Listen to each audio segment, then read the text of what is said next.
Bonjour Alain, bonjour Dieudonné. Alors, c'était une rumeur, mais on a eu une confirmation par Mediapart et Monsieur Plenel. Vous allez monter un parti politique. Oui, c'est une rumeur qui, effectivement, elle nous a étonnés parce qu'avant même qu'on dépose et qu'on signe quoi que ce soit, on était déjà... On se posait la question, mais il nous laisse plus le choix, d'une certaine manière.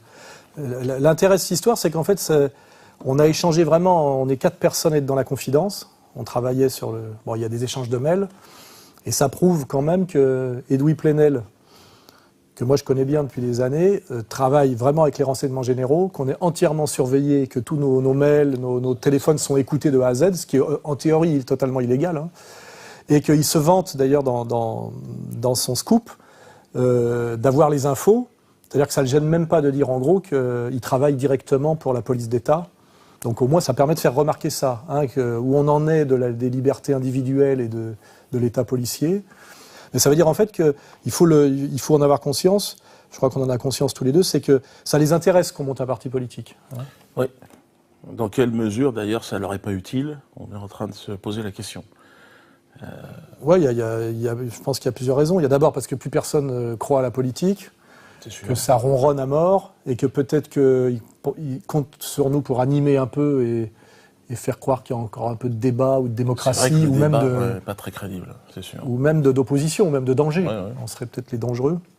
Il faut un méchant. Dans tous les films, dans toutes les fictions, il faut un méchant. C'est vrai que Mélenchon s'est retiré, Besancenot fait plus une entrée. Enfin, il s'est retiré, Mélenchon, sur des propos...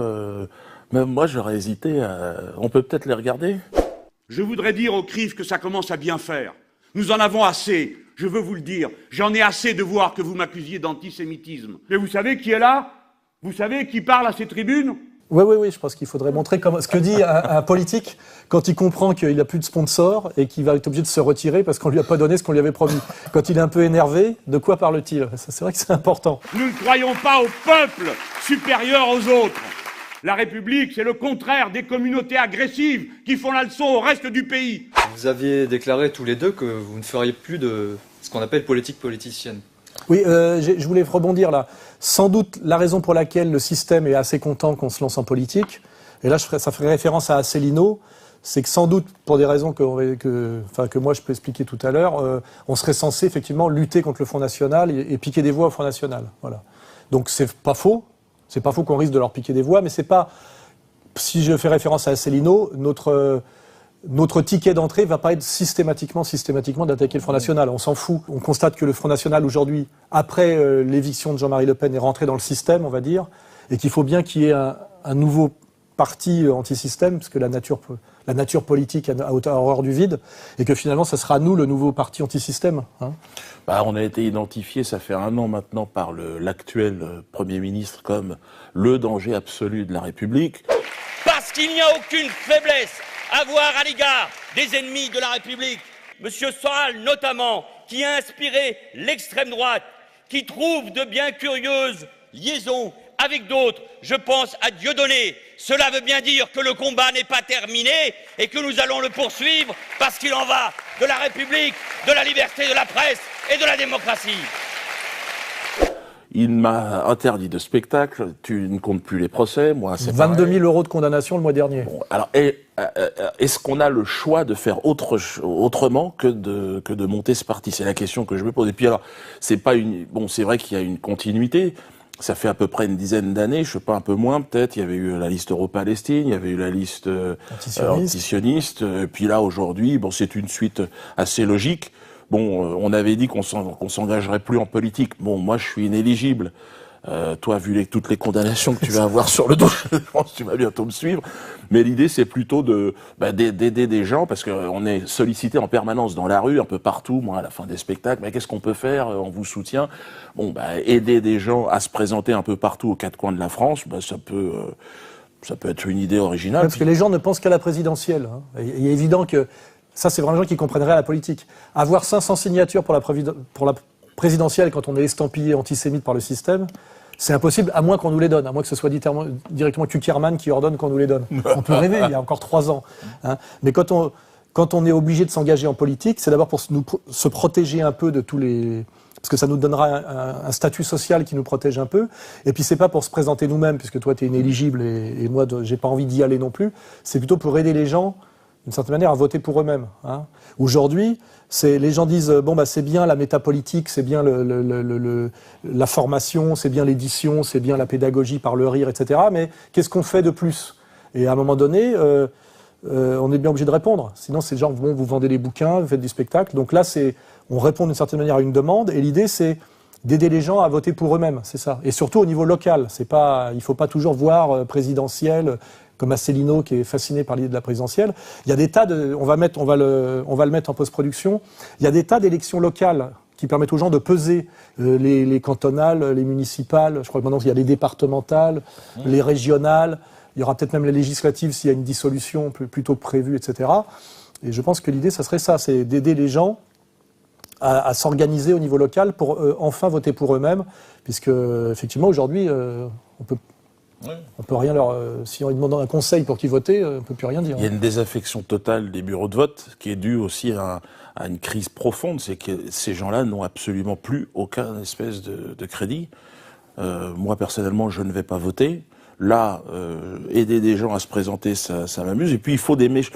La politique est devenue une fiction. Il faut des méchants dans cette fiction. Bon, bah, entre un néo-nazi, un nazi, qu'est-ce que je dis, de gauche, et un de gauche, de gauche, et un singe, un culte, parce que j'ai été, évidemment, vous le savez, que je suis très très mal vu je suis venu comme un primate. Hein. D'ailleurs, si tu peux montrer les 2-3 extraits entre Bernheim, entre tout ça. Parce qu'on dit on peut rire de tout. Fait-il de l'humour en ce moment? Non, il fait de la politique. C'est autre chose. Il fait de la politique. Pour moi, oui, clairement. Moi, je sais pas ce qu'il fait. J'aimerais bien savoir ce qu'il fait. Tout ça est flou, tout ça est ambigu et tout ça a une petite odeur. Moi, après, je vais m'interdire de définir. Par contre, je pense que lui-même, il manque. Je pense qu'il n'est pas assez futé pour exactement manipuler les. C'est un nègre. C'est un nègre. A une petite odeur. Et c'est vrai que quand on voit Diable donné, je pense qu'il faut se rendre compte que toute la théorie de Darwin est effectivement renforcée et prouvée. Effectivement, quand on le voit, on voit bien que l'homme descend du singe. Plutôt d'un gorille, mais peu importe. Oui, d'ailleurs, dès qu'il a été dit qu'on allait monter un parti politique ensemble, j'ai reçu pas mal de mails de gens de la communauté organisée, là, qui se gênent pas du tout pour dire plutôt que de faire un truc avec Dieudonné, pourquoi tu lécherais pas son cul de singe, des trucs comme ça, quoi. Le niveau d'argumentation est à peu près celui-là, quoi. Quand je vous vois, j'ai envie de vous jeter des bananes. Vous êtes le noir caricatural. Avec votre faciès, et dans votre manière d'être, et un volume crânien proche de Lucie. Nous ne nous laisserons plus insulter par ta sale gueule de noir et gros comme un porc. Si toi tu n'aimes pas les juifs, nous on n'aime pas les salauds de ton espèce, moche et pourri, et noir par-dessus le marché, noir. Et puis je pense que le véritable antiracisme, c'est ce qu'on défend en réalité. C'est-à-dire la réconciliation, c'est le retour au dialogue. Et moi qui suis d'origine africaine, français, hein, j'ai des souches sur les deux continents, mais c'est vrai que je suis très attaché aussi à l'Afrique. Je pense que la survie de la France, quand on voit ce que la France est en train de perdre aujourd'hui en Afrique, tout ce qu'elle avait, tous les liens qui existaient, qui étaient des liens historiques, c'était comme ça, difficile, douloureux pour beaucoup. Et la langue déjà. La langue, parler français, la culture, les lois, enfin une grande partie de l'administration est pompée clairement sur le système français. Il y a certainement des choses à faire, il y a à recréer du lien. Quand on voit entre le gouvernement socialiste et puis le précédent de l'UMP, le désastre catastrophique entre la guerre en Libye, en Mali, partout, en Centrafrique, l'image de la France est devenue désastreuse, catastrophique. Et imaginez une France réconciliée en interne et réconciliée en externe. C'est une France qui ressemblerait à ce qu'elle aurait pu être. Ouais, si De Gaulle était encore là, quoi. Bah oui, d'où l'idée de réconciliation nationale. Et c'est là où je dois parler de Choprade. C'est vrai que moi, ma stratégie jusqu'à présent, c'est de dire on fait pas de politique, on essaie d'influer sur la politique de l'extérieur. On essaie de faire pression. Et moi, je m'en suis jamais caché, je faisais pression sur le Front National de l'extérieur pour qu'il fasse évoluer sa ligne économique. Bon, ça s'est fait. Je pense que sur le programme économique, le Front National est très bon, hein. Anti-Union européenne, donc anti-dette, anti-traité transatlantique, etc. Même si c'est pas forcément parfait. Ça c'est une question que je laisse à Asselineau. Mais sur la question du refus du conflit de civilisation et du refus d'importer la guerre civile en France, moi j'avais beaucoup compté sur le fait qu'il y avait Philippot pour l'économique, pour muscler Marine, qui n'a pas de formation au départ, et puis sur le plan géopolitique, normalement il y avait Choprade. Donc on a aidé Choprade à se faire élire. Tu l'as rencontré toi aussi, on peut le dire, c'est un scoop. Il nous a sollicité, et toi et moi, séparément, pour que... Et il était sur notre ligne depuis 10 ou 15 ans, hein, il n'y avait pas d'ambiguïté. Logiquement, il y a quelqu'un qui devrait être content ce soir, c'est Alain Soral. Quelqu'un qui a tout compris des forces profondes de l'histoire, celles que ne veut pas voir notre bon bourgeois occidental, aveuglé qu'il est par les chiffons rouges agités devant ses yeux par la grande presse. Donc écoutez-le et lisez-le. Nous n'utilisons pas forcément les mêmes mots, et tant mieux, mais nos pensées sont en convergence. Aymeric Choprade, 5 mars 2012. Dès qu'il a été élu, il a été retourné. Ça, je sais, retourné vraiment. Voilà. D'abord, qui est Alain Soral? Où sont ses livres de référence sur les relations internationales? A-t-il conseillé des grands groupes, des banques, des chefs d'État? S'est-il une fois soumis au jugement de gens cultivés, instruits, en responsabilité? Jamais. C'est le Ron Hubbard de l'antisémitisme. Il a compilé 2-3 classiques de l'extrême droite, sur la Fed et les banquiers juifs, et a pondu un prêt-à-penser pour racaille de banlieue. Vous croyez que je vais perdre du temps avec lui? Aymeric Choprade, 27 septembre 2014.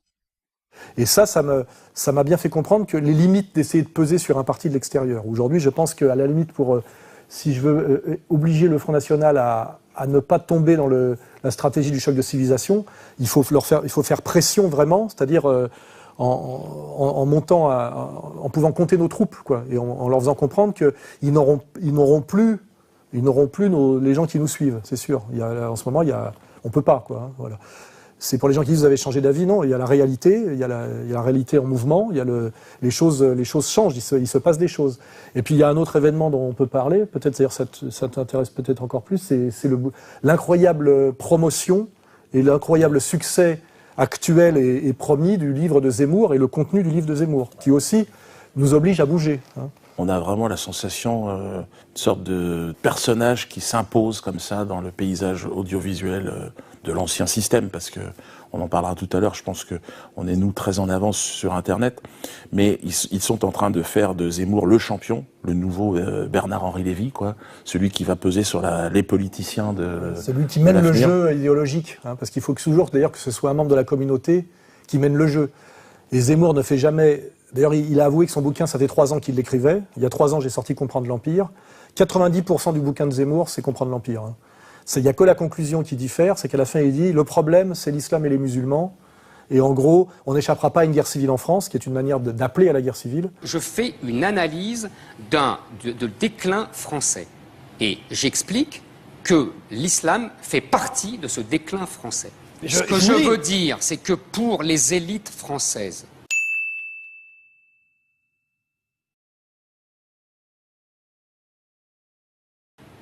ce n'est pas à l'islam de s'adapter à la France, c'est à la France de s'adapter à l'islam. Et donc nous sommes arrivés au bout du chemin, c'est ça que j'explique. Ah oui, laissez-moi parler. Qu'est-ce qu'on fait? On est arrivé au bout du chemin. Ce n'est pas un livre-programme. Je dis simplement que... Est-ce que vous pensez qu'il y aura une guerre civile? Je pense qu'on ira à la guerre civile. Entre qui et qui? Et moi, je sais que je lui pose depuis des années la question par des échanges qu'on a sur mais quel rapport entre les musulmans et Wall Street, quel rapport entre les musulmans et la crise de 2008 des subprimes, quel rapport entre les musulmans et la dette, quel rapport entre les musulmans et le traité transatlantique. Et là, il n'a pas de réponse. Non, le système se croit toujours plus intelligent et il fabrique une sorte de personnage subversif. D'ailleurs, il répond aux questions qu'il a préparées, ça se voit. À aucun moment, Zemmour est en difficulté, en réalité. Non, puis de toute façon, moi, j'ai bien vu... mon bouquin Comprendre l'Empire qui a atteint les 100 000 exemplaires, je n'ai jamais eu aucune recension ni aucune invitation. Dès lors qu'on t'est invité chez Ruquier en prime time et qu'on te coupe pas, on te laisse, c'est louche. C'est plus d'1 heure, je crois, en direct, etc., c'est qu'on veut que tu fasses le buzz. Hein. Donc en fait, je crois qu'effectivement, contrairement à ce que les naïfs croient, Zemmour n'est pas quelqu'un qui combat courageusement l'idéologie dominante, il est quelqu'un qui est mandaté, au-delà même d'ailleurs de sa naïveté, pour parachever la liquidation de l'ancienne idéologie dominante dont plus personne ne veut et mettre en place la nouvelle. Et la nouvelle, c'est on en finit avec mai 68, on en finit avec l'insulte envers les Français pour ce qu'ils n'ont pas fait, c'est-à-dire qu'ils n'ont pas colonisé, on leur a pas demandé leur avis, ils n'ont pas déporté de juifs. Enfin, avant, c'était le Français était un colon, un collabo. Il fallait culpabiliser. Et là, Zemmour nous dit, on mandate Zemmour pour dire c'est fini avec tout ça, vous pouvez à nouveau être fier d'être Français, à condition que vous vous payiez le musulman. J'ai dit qu'il y avait de plus en plus des territoires qui étaient islamisés, qui vivaient sous le règne islamique, qui devenaient... Quand Bouelem Sansal, grand écrivain algérien, dit « Vous aurez bientôt des républiques islamiques en France et vous devrez aller les extirper », il le dit entre guillemets. Et voilà ce que je crains, voilà ce que je vois. Les Français se sont séparés. La séparation prépare un affrontement. Moi, j'ai une question à vous poser. C'est là où c'est génial, parce que les gens bouffent les 90% de ce boulot en disant oui, il a raison, il a raison, il a raison, puis après c'est comme ça, un véhicule, tu sais, qui est pris par son inertie, et puis tu valides l'arnaque finale, tu vois.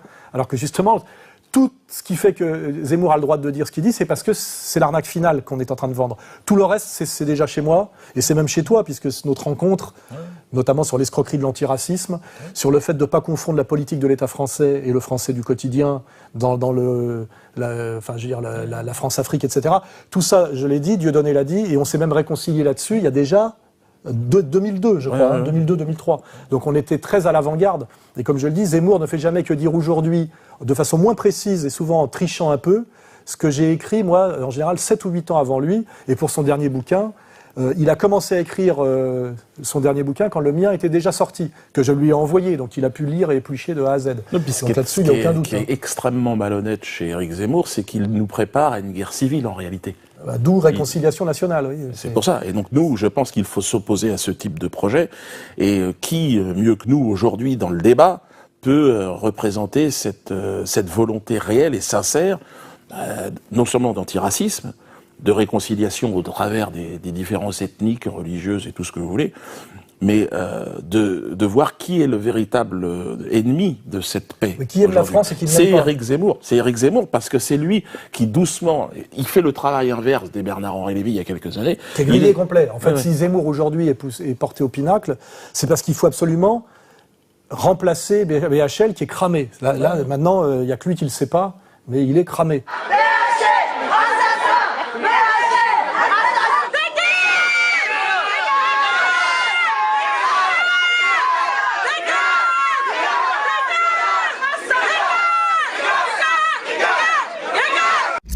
Voilà. Et la nouvelle idéologie dominante, on a lancé BHL de la même façon que Zemmour avec les nouveaux philosophes, à l'époque, en 77, sur le goulag. Il avait droit toute la journée, parce qu'à l'époque, il fallait liquider les élites communistes, qui pesaient beaucoup sur le débat français. Il y avait des élites universitaires communistes, il y avait des intellectuels communistes, ils avaient encore le leadership intellectuel en France. Il a fallu les liquider, c'est BHL qui l'a fait.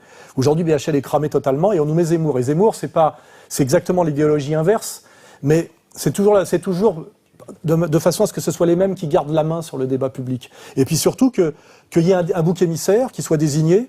Alors avant, ça pouvait être les méchants communistes, l'URSS au moment où l'URSS n'a plus aucun poids, hein, c'est toujours pareil. On flingue le méchant au moment où il est totalement désarmé et que c'est plus lui le vrai méchant. Et là, aujourd'hui, on désigne un bouc émissaire qui est finalement l'immigré, parce que s'il est musulman, c'est d'abord qu'il est immigré, qui est au bas de l'échelle sociale française, qu'on a fait venir. C'est pas les immigrés qui ont décidé du regroupement familial et de la politique d'immigration, qu'on a éduqué dans la haine de la France de A à Z par tous ceux aujourd'hui qui montrent le danger de l'islamisme, qui avant disaient que c'était des chances pour la France et que le problème c'était le vilain français collabo. On a vu au mois de juillet, au mois d'août, ces salles remplies de malheureux travailleurs étrangers qui attendaient avec impatience de pouvoir prendre un avion. On leur avait vendu des billets qui n'étaient pas valables le jour où on leur avait vendu plus. Mais hélas, dans certaines agences de voyage, un accueil désagréable où le racisme sortait de tous les côtés. Donc, saisi de ces problèmes, j'ai pensé qu'il fallait tenter d'organiser les voyages des travailleurs migrants. Ni droite ni gauche, tous contre le racisme, tous unis pour la France multicolore. Bernard-Henri Lévy, il y a eu quelques problèmes, notamment avec quelques personnalités juives qui étaient au sein du mouvement. Il y a eu quelques problèmes du point de vue de qui ? Qui a poussé les jeunes de cité à ne pas se sentir français, à détester ce pays et à détester les Français? Qui l'a fait? Ce sont les mêmes aujourd'hui qui nous disent que ces anciennes chances pour la France sont devenues aujourd'hui des dangereux djihadistes potentiels. Voilà. Et ça, Éric Zemmour, a tout à fait les moyens de le dire et de le savoir, puisqu'il montre du doigt dans son livre un peu le CRIF. Il fait un peu le travail Canada Dry. Hein. Il fait du Soral Light, effectivement, pour être crédible, mais il fait jamais le boulot jusqu'au bout. Ceux qu'il faudrait châtier aujourd'hui, c'est ceux qui ont créé cette situation de pré-guerre civile en France, par l'immigration de masse incontrôlable, et par la diabolisation des Français, et en ne promouvant depuis 30 ans que ceux issus de l'immigration, pas ceux qui faisaient des études ou qui disaient qu'ils aimaient la France par le sport ou par d'autres trucs, mais ceux qui crachaient sur la France systématiquement à travers le rap, etc., etc. Il faudrait quand même... Zemmour a les moyens de comprendre tout ça, il ne le fait pas tout à fait. Voilà. Et c'est pour ça que nous, on est la solution à la crise. Effectivement, il y a un danger de guerre civile en France, il faut y échapper, parce qu'un vrai patriote lutte contre la guerre civile. C'est une évidence, s'il est pour la guerre civile, c'est qu'il travaille pour l'étranger. Quand on fait une guerre civile, c'est pour affaiblir un pays, c'est toujours au service d'un pays tiers. Hein. Voilà, donc si Zemmour était un vrai patriote... C'est son histoire, Zemmour. Pourquoi sa famille a quitté l'Algérie ou le Maroc? Pourquoi? L'Algérie. Décret Crémieux. Le décret Crémieux qui a donné la nationalité française aux Juifs d'Algérie. Le décret Crémieux qui est un décret français.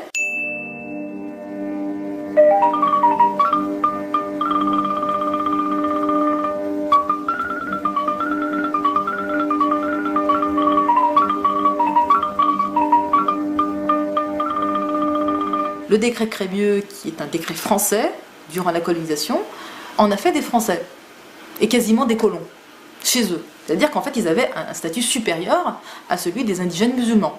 Allez en Algérie aujourd'hui et posez la question aux Algériens. On vous dira, on sait très bien pourquoi. Et il refait aujourd'hui ce que sa famille a fait en Algérie. Il refait exactement la même chose.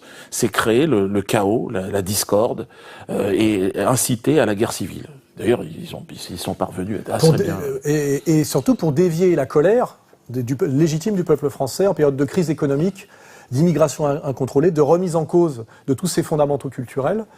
Effectivement, c'est dévier la colère sur des gens qui effectivement n'ont pas beaucoup les moyens de se défendre parce qu'ils n'ont pas de place dans les médias, souvent issus du prolétariat et même du sous-prolétariat, donc ils ne maîtrisent pas de façon virtuose le discours. Et puis aussi, leur délinquance qui existe fait effectivement qu'il y a des arguments effectivement pour les diaboliser. Effectivement, si on ne montre que les voyous, si on ne montre que les réislamisés radicaux d'il y a quelques mois, ça peut être crédible, surtout si les médias font le travail derrière, parce que là on voit bien qu'il y a une collusion entre sa description et les médias de masse. Ce qui est absolument insupportable. Et en plus de ça, c'est pas la réalité des choses, puisque l'Afrique se développe aujourd'hui, évidemment, sans la France, et c'est bien dommage. Il y a, je suis persuadé, tout un tas de gens français d'origine africaine, qui seraient prêts à retourner en Afrique, parce qu'il fait meilleur, il fait plus beau, et puis se sentent attirés par leur pays d'origine. Donc, s'il y avait une réconciliation réelle entre des gens sincères, donc des Français et des Africains, ce serait quelque chose d'extraordinaire. Et pour la France et pour l'Afrique, ce serait une chance extraordinaire. Beaucoup de jeunes de cité qui sont sortis de tous les pièges de l'antiracisme institutionnel, aujourd'hui sont dans des logiques de monter des business, de monter des joint ventures, comme on dit, entre la France et leur pays d'origine. Ce qui est très intéressant, moi j'en connais plein, entre la France et le Maroc, entre la France et la Tunisie, entre la France et l'Algérie, entre la France et l'Afrique francophone. Et ça, il y a un gros potentiel pour la France qu'on va gâcher. Pourquoi ? Parce que quelle est l'alternative ? Puisque finalement on va se prendre le traité transatlantique dans la gueule, au nom de la dette, qu'il faudrait expliquer d'où vient cette dette et à qui on la paye.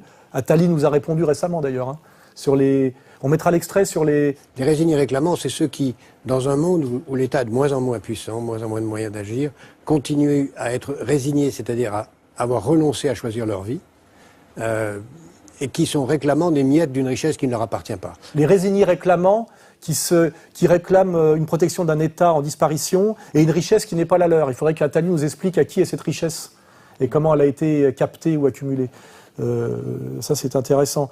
Donc, effectivement, je crois que Réconciliation nationale, là, ce qu'on propose, c'est vraiment du sérieux politique. Je pense que Zemmour, c'est pas sérieux. Hein. C'est du chaos. Mais de toute façon, je pense que ça sert des intérêts qui sont pas du tout les intérêts de la France. C'est clair et net. Aujourd'hui, on en est témoin. Mais notre grande chance, et la chance de ce qu'on représente aujourd'hui, c'est que nous, on n'a pas besoin des médias, on n'a pas besoin des 4x3 dans la rue pour vendre nos bouquins. On n'est pas imposé au peuple. Nous, c'est le peuple qui choisit de venir. Et sur Internet, l'opinion publique, on peut le dire, elle est de notre côté. Donc la véritable opinion publique, elle est dans cette dynamique-là. Et même quand l'opinion publique est pour Zemmour, c'est parce qu'il dit partiellement les mêmes choses que moi. En réalité, c'est d'ailleurs les gens qui comprennent pas disent mais pourquoi vous en prenez à lui, il dit pratiquement tout comme vous. Vous voyez, il dit pratiquement tout comme moi. Mais c'est la conclusion qui change tout. C'est nous, c'est réconciliation nationale et lui, c'est guerre civile. Hein, et chaque fois que je lui pose la question, quel rapport entre les musulmans, la dette, Wall Street, la dictature du dollar, la violence et la pression américaine sur la France, etc., il n'a jamais de réponse parce que là, et comme il n'a pas de réponse, je sais quelque part qu'il ment. Parce qu'il est suffisamment intelligent pour arriver à la même conclusion que moi. Elle est logique, elle est fatale, elle est inéluctable.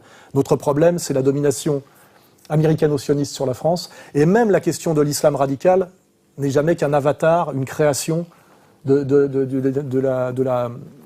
manipulations américano-sionistes. So how in the world can anyone seriously believe that the United States has any interest in ending terrorism? It is the ultimate terrorist, and its little boogeyman creations of Al-Qaeda and ISIS, ISIL, whatever the hell they call themselves tomorrow, is nothing more than the boogeyman necessary to justify this military-industrial complex which is running roughshod over the world. C'est les américano-sionistes qui ont voulu détruire les nations arabes qui étaient laïques et qui étaient pour la coexistence des confessions, comme en Libye, comme en Irak, comme en Syrie.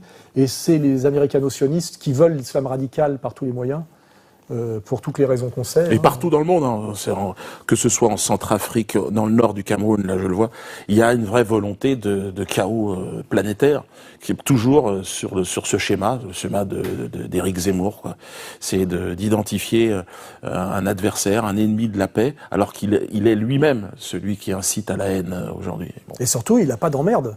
Parce que ce qui est incroyable, c'est que nous... Il est 4 par 3, il est partout. Nous, on a dit qu'on allait faire un parti qui s'appelle Réconciliation Nationale, qui invite tout le monde à se réconcilier effectivement sur les valeurs de la France. Et on nous dit que ça va être un parti antisémite. Quand Dieudonné et Soral annoncent qu'ils vont lancer un parti sur fond d'antisémitisme, qu'est-ce que doit faire le gouvernement, l'État, les partis politiques, les partis républicains? Est-ce qu'ils peuvent laisser faire? Il faut vérifier que cette création... est conforme aux principes de droit du pays qui permettent d'interdire l'émergence d'un certain nombre de formations ouvertement antisémites, racistes. C'est bizarre. Non, on invite tout le monde. Hein. On n'est pas pour nous pour. C'est pas. Est-ce qu'on doit taper sur les Juifs ou est-ce qu'on doit taper sur les Français? Je pense que les Juifs du quotidien, on est d'accord avec nous, ne sont pas décisionnaires dans la mise en place du traité transatlantique, dans la politique d'extrême droite israélienne, etc. On le sait parfaitement. On le dit chaque fois qu'on le peut. Zemmour, lui, ne tend pas la main aux musulmans du quotidien. Hein. Il fait l'amalgame. Hein. Et quand il dit, par exemple, que le Coran appelle une page sur 2 à l'assassinat des Juifs. Il faut bien comprendre d'abord que vous ouvrez le Coran à n'importe quelle page et il y a écrit il faut tuer les Juifs, il faut tuer les chrétiens, Dieu les maudit. Un, il ment et deux, il prouve qu'il n'a jamais fait l'effort de le lire, hein, parce que c'est faux, c'est un mensonge. Voilà. C'est un peu gênant d'en faire le nouveau maître de l'idéologie dominante et le maître du débat. Mais on a expliqué pourquoi. C'est une machinerie médiatique qui est mise en place avec la montée de l'islam, soi-disant, des djihadistes qui se voient partout, le danger. Il est clair que c'est plutôt bien fait. D'ailleurs, au Front National, c'est un discours qui est repris, qui est très inquiétant. Ça, c'est ce qui est le plus inquiétant et ce qui justifie effectivement que je bouge. Je suis persuadé, moi, que le CRIF, qui a la haute main sur la politique française et qui décrète qui peut réintégrer ou pas ce qu'on appelle l'arc républicain, c'est-à-dire la non-diabolisation pour antisémitisme. Je suis persuadé que le Front National aujourd'hui est dragué en permanence. C'est la stratégie du bon flic et du mauvais flic, de la carotte et du bâton. On a fait comprendre au Front National qu'ils pourraient effectivement accéder au pouvoir ou partager le pouvoir s'ils validaient la ligne Zemmour en réalité. La ligne politique de tous les partis d'extrême droite européens, c'est-à-dire d'être sionistes et anti-musulmans. Et j'ai espéré qu'il y ait une différence française à ce niveau-là. Jean-Marie Le Pen incarnait cette différence. Il n'a jamais voulu tomber dans ce piège-là. En tout cas pas depuis qu'il a été contre la guerre d'Irak. On l'a rencontré suffisamment personnellement pour savoir qu'il ne voulait pas valider cette ligne-là, mais il faut bien comprendre aujourd'hui qu'il n'est plus décisionnaire au Front National. Et quand on voit par exemple des Alliot ou des maîtres Collard, etc., on est plutôt sur des gens effectivement qui à mon avis, réintégreront facilement l'arc républicain et donc passeront à la caisse en sacrifiant finalement la pauvre minorité musulmane de France. C'était illustré, moi je l'ai vécu... le jour où j'ai rencontré Jean-Marie Le Pen et je lui ai serré la main à la fête bleu-blanc-rouge, là, Marine Le Pen était enfermée dans un bureau avec un responsable de la LDJ. Et c'était... elle refusait évidemment de me saluer, mais c'était c'était l'illustration de la situation dans laquelle on se trouve en réalité. Ouais. C'est-à-dire que j'ai la sensation que c'est une décision qui n'est pas nouvelle et qu'elle a toujours voulu elle faire de la politique comme on gère une entreprise et que elle a trahi, je pense, moi c'est mon sentiment aujourd'hui, hein, les idéaux en tout cas patriote de son père. En tout cas, le Front National, sur cette ligne-là, n'est plus le parti, je dirais, anti-système, ou le parti d'opposition radicale ou d'insoumission radicale. Finalement, avec la jonction Zemmour, le Front National risque de devenir le nouveau... Enfin, est déjà le parti majoritaire aux européennes, mais risque de devenir le parti majoritaire de France, c'est-à-dire les gens aujourd'hui ont une défiance totale envers l'Union européenne et la politique de l'Union européenne. Bon, ça, c'est validé. Alors, je ne sais pas d'ailleurs comment on peut appliquer une politique économique qui sorte du diktat européen, ça me paraît difficile, donc il faudra ruser. Mais justement, on peut donner le change sur du sociétal. C'est-à-dire que c'est l'inverse de ma vision des choses et de la tienne sans doute. Le dur, c'est dans une société capitaliste, c'est l'économique. C'est le financier et l'économique. Et souvent, le financier et l'économique induisent le sociétal et même l'ethnico-religieux. Si aujourd'hui on a beaucoup de musulmans en France et un problème effectivement de transformation culturelle de la France, c'est à cause de l'immigration de masse. Et l'immigration de masse se justifiait par le dumping social et la politique salariale pour essayer de rogner sur les 30 Glorieuses et rogner sur les promesses du CNR. Francis Bouygues est entrepreneur de travaux publics et il emploie dans son entreprise environ 80% de main-d'œuvre étrangère sur les chantiers. C'est une excellente main-d'œuvre parce qu'elle est jeune, elle est très solide physiquement, elle est extrêmement courageuse. Là où le problème est difficile pour le travailleur étranger, c'est de pouvoir s'implanter en France et d'y fonder une famille. À partir du moment où le travailleur étranger s'implante en France et fonde une famille, le problème est pratiquement résolu, il est tout à fait différent. Valéry Giscard d'Estaing comblera les vœux de Francis Bouygues en promulguant la loi du regroupement familial en 1975.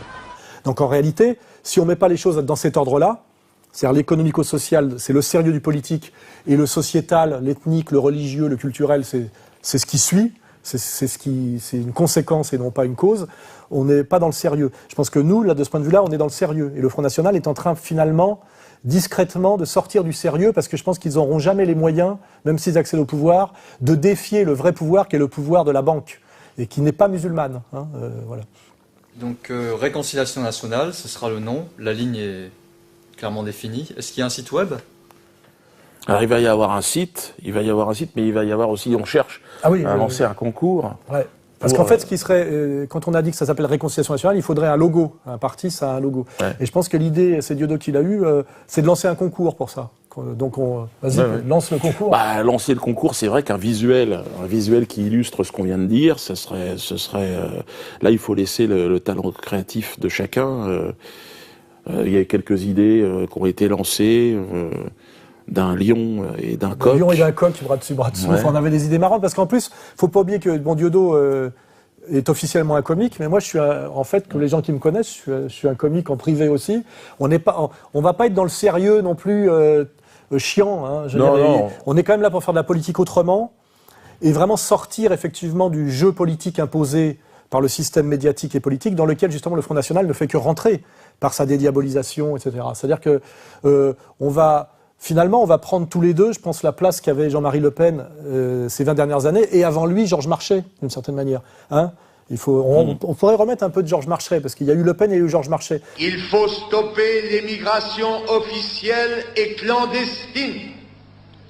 Il est inadmissible de laisser entrer de nouveaux travailleurs immigrés en France, alors que notre pays compte près de 2 millions de chômeurs français et immigrés.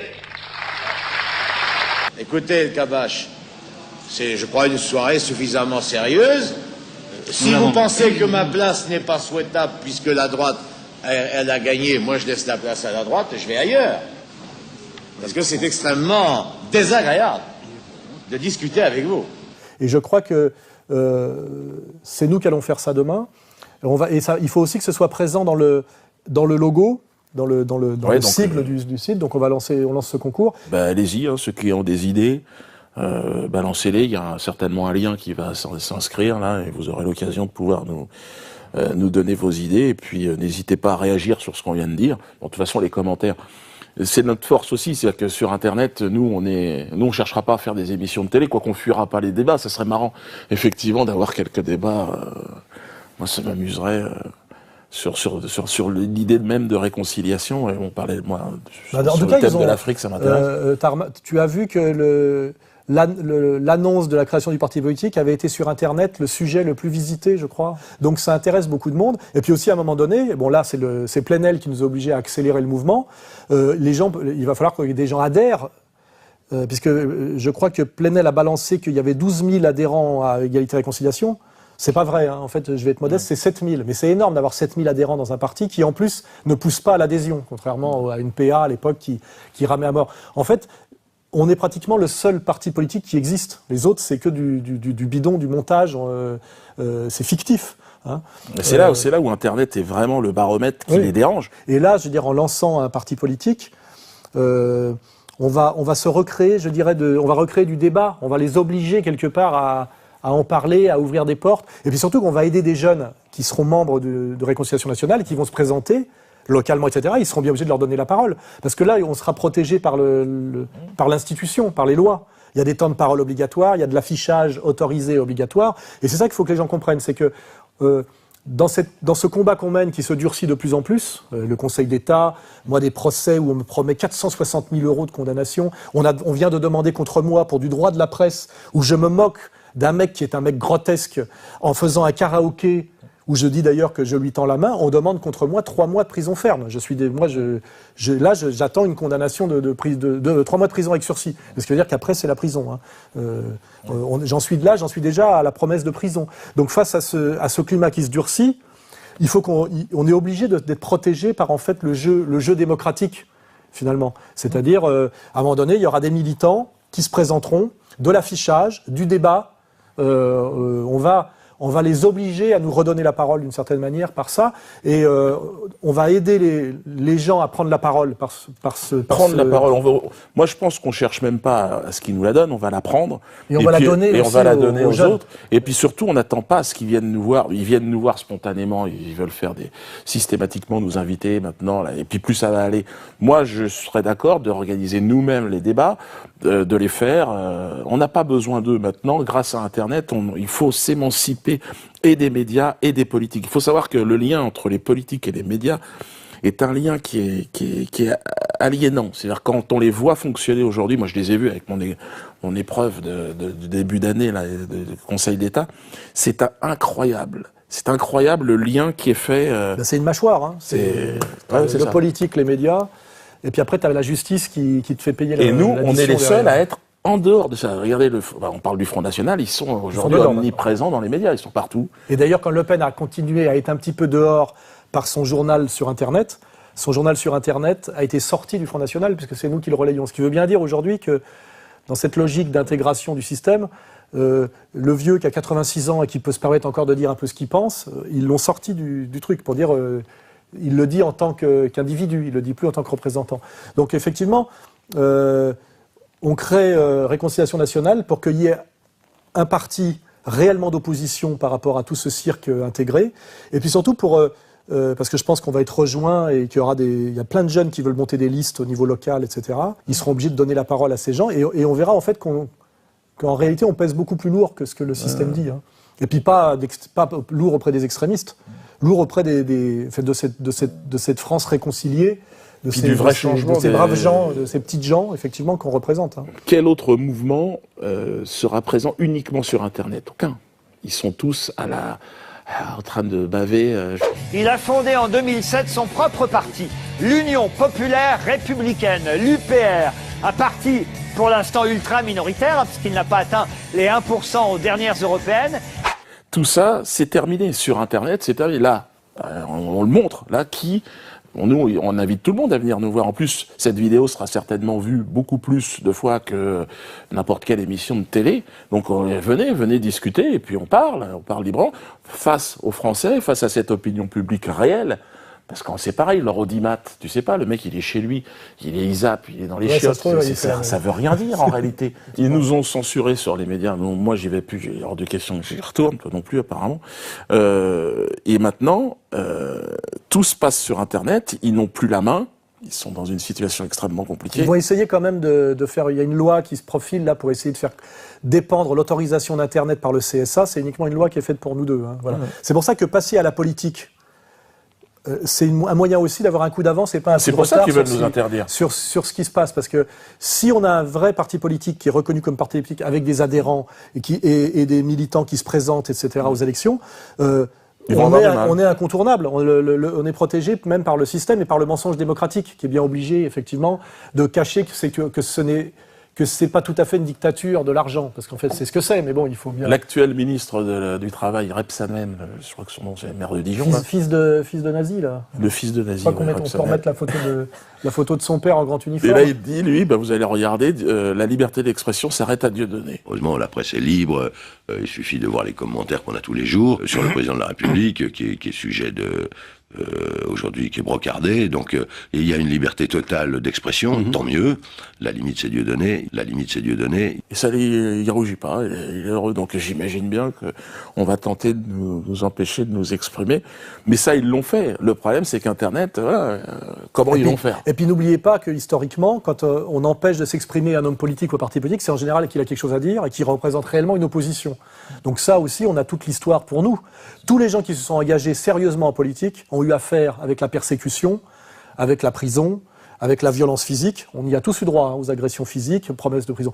Ce qui m'étonne, moi, c'est que les autres qui prétendent effectivement bouleverser la société et s'attaquer aux puissants, ils sont partout dans les médias. Et Mandela, il n'était pas, ou voilà. De Gaulle, ils n'étaient pas en 4x3, ou ils n'étaient pas à la télévision. Donc nous, on est assez fiers, effectivement, d'être promis à la prison, voire à l'asile psychiatrique. Ça aussi, ça se profile aussi. Hein.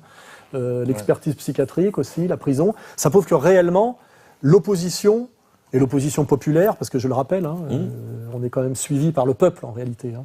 Je vous propose, attention, les amis, Quenelle, Martine Aubry, je sais pas, mais regardez bien celle-là.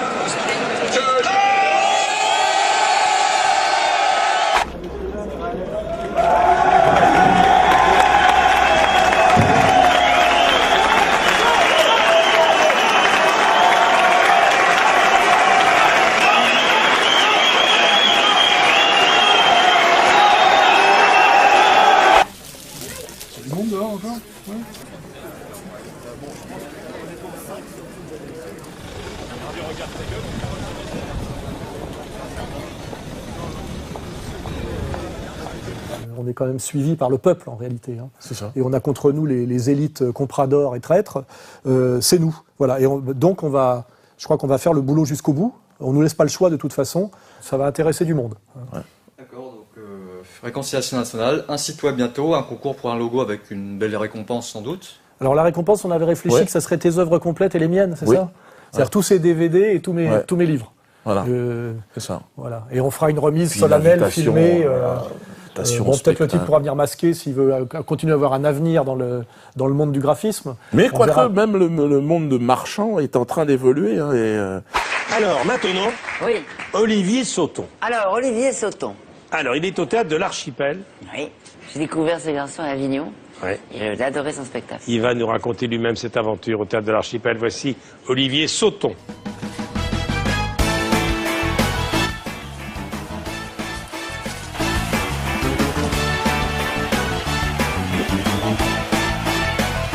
Ça, c'est 800 patients, 800 chimios, 800 essais.